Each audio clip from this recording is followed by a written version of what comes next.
Здравейте! Нека първо ви се представя. Казвам се Хованес Стевосян и съм заместник-председател и творчески координатор на Сдружението Киноклуб 57 Димитровград. В момента работим по филм, който се казва Изгубената искра.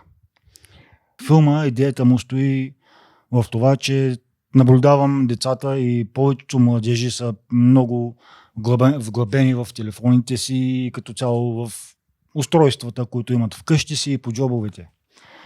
Идеята на филма не е да се откъснат децата от въпросните технологии, но просто да видят, че има живот за тези монитори, за тези дисплеи, да излезнат, да се разхождат, да изучават света и да си възползват от това тяхното си естествено младежко любопитство, което главният герой в моя филм го е изгубил, а героинята ще му помогне да се намери това. Става въпрос за младеж, който е изгубил любопитството си в рутината на деня.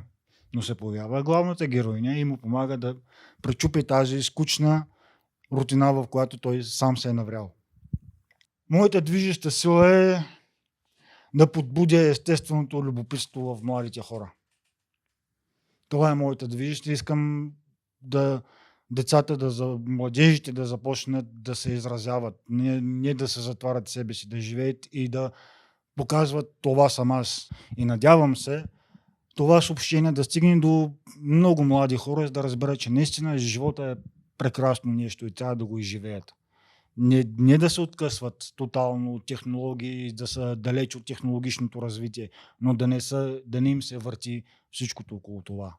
Искаме подкрепа за проекта и затова не само за да покажем грозната истина, а и да покажем, че не всичко е изгубено. Все още има надежда.